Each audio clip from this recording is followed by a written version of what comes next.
Este programa é livre para todos os públicos.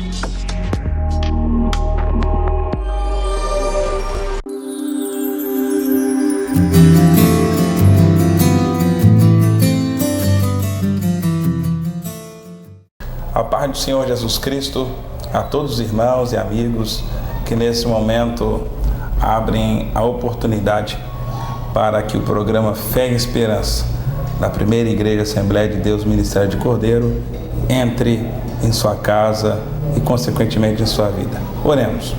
Deus, nessa hora nos encontramos em Tua presença, dando início a esta programação que tem por nome Fé e Esperança. Que vidas sejam edificadas, abençoadas e transformadas pelo Senhor nesse momento. E é no nome de Jesus que oramos. Em nome de Jesus. Amém. Queridos irmãos, nessa oportunidade, a palavra que Deus colocou em meu coração tem por tema a cura espiritual. A palavra de Deus diz no Salmo de número 107, versículo 16 e 17, diz assim: pois quebrou as portas de bronze e despedaçou os ferrolhos de ferro. Os loucos, por causa do seu caminho de transgressão e por causa das suas iniquidades, são afligidos. A palavra que Deus coloca em minha vida nesse momento, em meu coração, para transmitir a você, é sobre cura espiritual e libertação espiritual. Duas coisas, o salmista que escreve este salmo de número 107, ele coloca duas coisas que afligem o coração e a vida do ser humano. Ele coloca aqui, primeiramente, transgressão e depois iniquidade. Transgressão é quando você ultrapassa os limites da moral, os limites da decência, é quando você ultrapassa os limites estabelecidos por Deus e pela palavra de Deus. A palavra transgressão é ultrapassar limites, transgredir a lei, desobedecer, não cumprir. E aos olhos de Deus, transgressão é tudo aquilo que pensamos, vemos, ouvimos, sentimos e falamos que desagrada a Deus. Amado, outra palavra que o salmista coloca é iniquidade. O apóstolo João chama iniquidade de pecado. Toda iniquidade é pecado. Quem sabe a tua vida está sendo afligida por causa de algum pecado que você praticou ou vem praticando. Há pessoas que pensam que o pecado é bom. Eu quero dizer para você que o pecado é um engano, é uma propaganda enganosa. O ser humano entra no pecado, pratica o pecado, e o pecado nos promete prazer, o pecado nos promete alegria, o pecado nos promete satisfação, o pecado nos promete alívio, o pecado nos promete celebração. Mas depois que nós pecamos, depois que nós transgredimos, depois que nós praticamos aquilo que desagrada a Deus, a gente entende e cai em si que o pecado é tudo o contrário. Não traz celebração, traz tristeza. As consequências do pecado trazem tristezas. A Bíblia fala em Romanos capítulo 6, versículo 23, porque o salário do pecado é a morte, mas o dom gratuito de Deus é a vida eterna por Cristo Jesus. Então, quando praticamos o pecado, significa que estamos a caminho da morte, porque o salário quer dizer recompensa. A recompensa para todo o pecado que praticamos é a morte.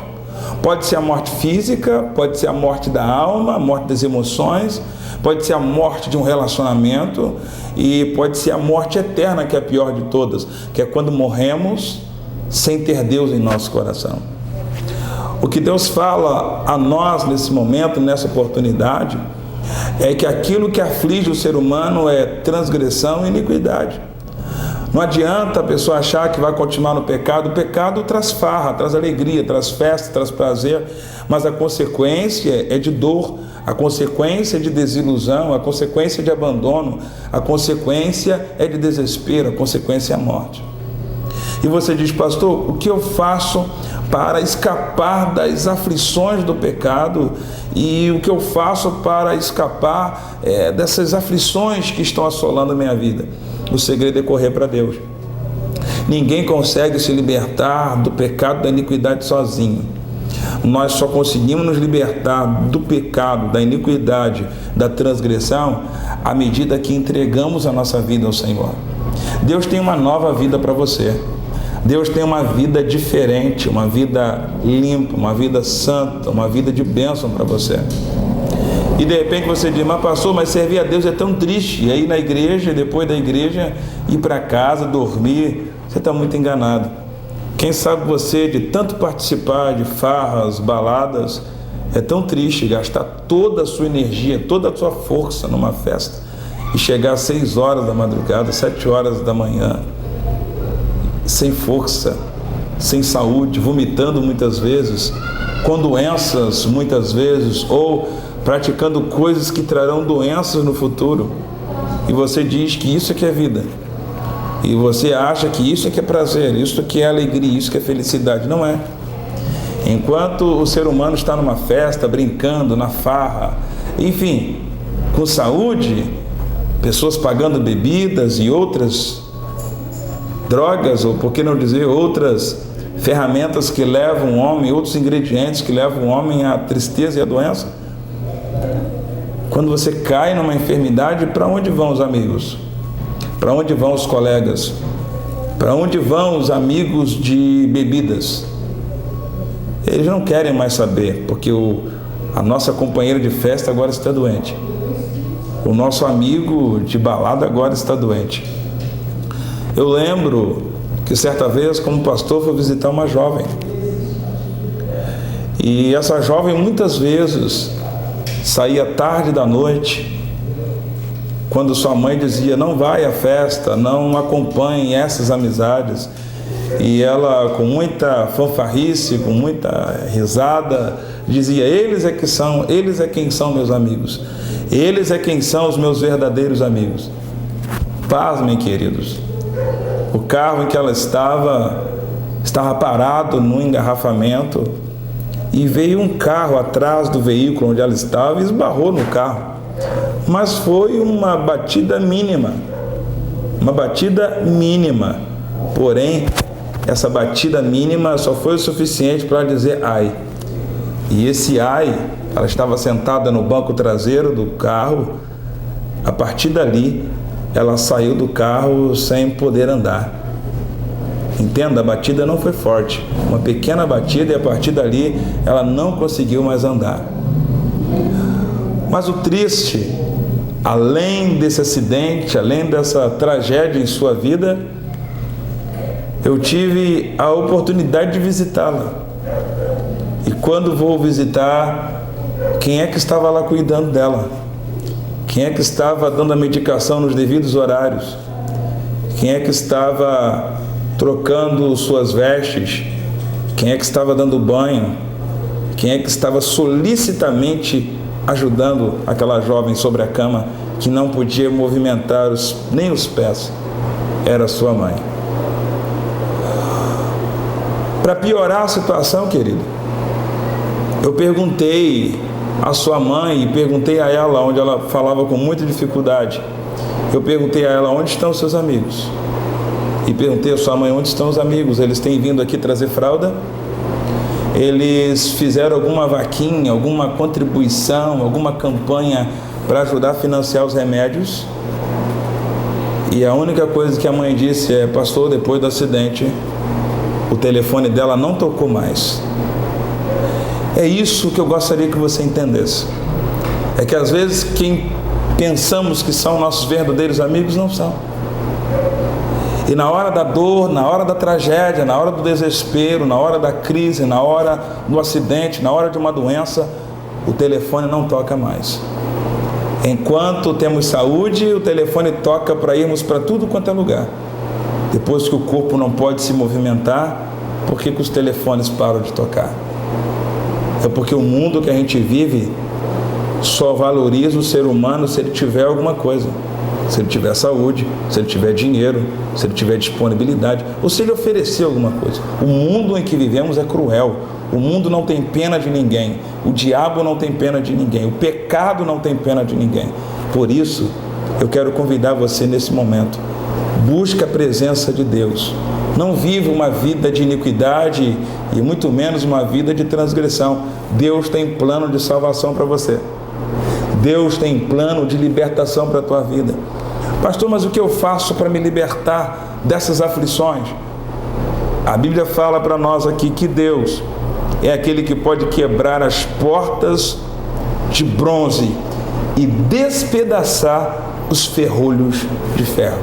Aquilo que te aprisiona no mundo espiritual, o pecado que te aprisiona, a iniquidade que te aprisiona, os desejos que te amarram, eles podem ser despedaçados pelo poder de Deus.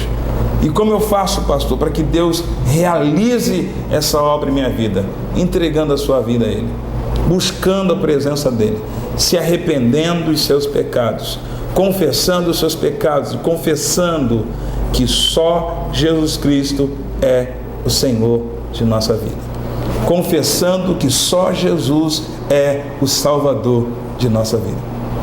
Eu quero orar por você que nessa hora se arrepende dos seus pecados. Eu quero orar nesse momento por você que não quer mais ser afligido por um passado pecaminoso, por uma transgressão do passado ou por uma transgressão do presente. Eu quero orar por você que hoje deseja libertação.